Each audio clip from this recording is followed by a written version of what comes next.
Okay, so this is going to be a video on my 43X build. This is my everyday carry. We're going to start off just by going over the entire build, what I've done to it, and then we'll go into the pros and cons of running a 43X as your everyday carry.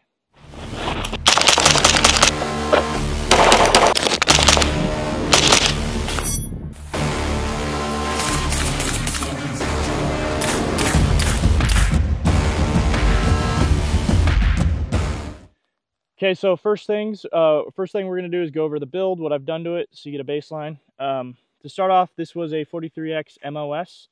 I put on the Holosun 407K. I didn't get the 507 because I don't use the Donut of Death or the extra reticles, and this is the same other than that. So it's $100 cheaper, and the only difference is you don't get the multiple reticles, which most people never use.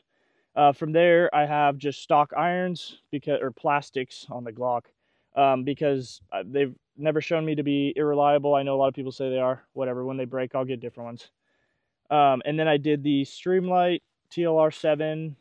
What is this one? The sub? I don't know. It's the small one. It fits on the TLR7 sub.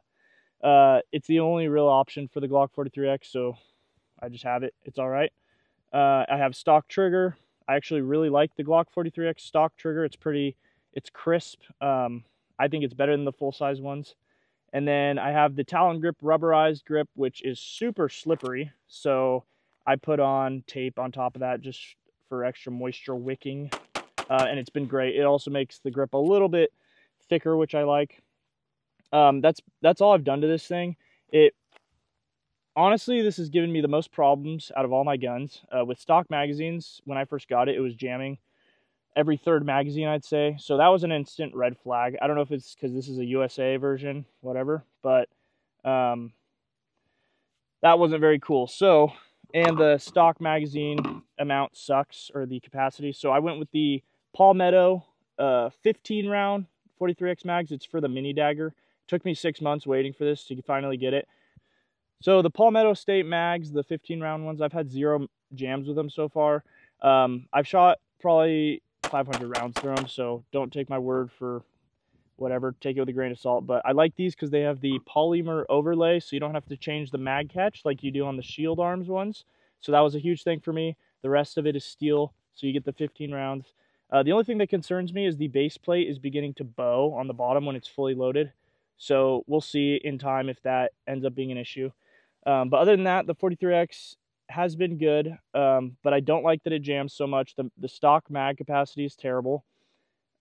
So I'm thinking about switching over to the 19, but yeah. So the pros of this gun are that it is very streamlined. It's very slim. It's not quite as small as the SIG 365.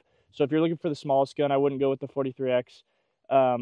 But it is smaller than the 19 width or thickness wise, because it is a single stack. So that's good. The trigger is great. I think the stock trigger, you don't need to change on this thing. It's great.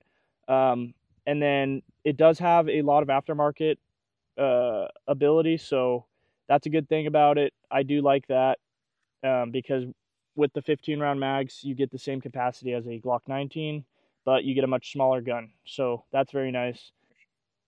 So there are a lot of cons to this gun, in my opinion. When you run a light, you're getting to the same length as a 19, so you might as well have the bigger gun at that point. So if I was going to run this, I probably wouldn't run it. Or if I go forward running this, I'm probably going to take the light off. The other thing is the jamming. I don't know if it's just this gun. You guys are going to have to let me know in the comments. But this 43X has been nothing but problems since I got it as far as jamming. So the confidence is not there for it. Also, the stock handle has very limited texture, so it's super slippery stock. That's why I put the tape and the other stuff on it, which you don't run into those issues with a SIG, so that's another pro for the SIG.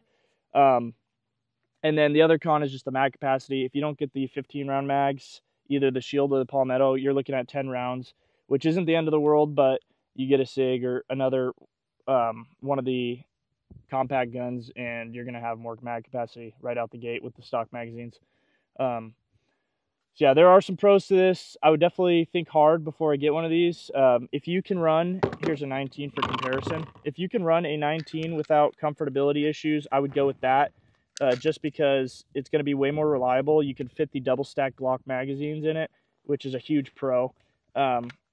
and then, I mean, you're just going to be more comfortable shooting it because it's a full size. It's not a full size handle, but it's got the full size width to it, so it's easier to grip.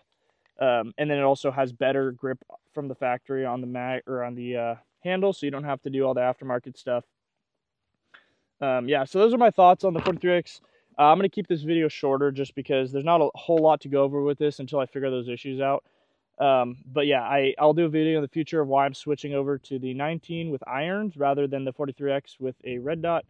So stay tuned for that, but this will just be a short little video. If you were thinking about getting a 43X, just think about it before you do it. Do some more research because I haven't had the best experience with them. So make sure to subscribe, comment what you think. I really do comment, or I respond to every single comment. So your guys' opinion really matters to me. And yeah, let me know what you guys think about switching to a 19 and if you guys have had better experiences with the Glock 43X. But thanks for watching.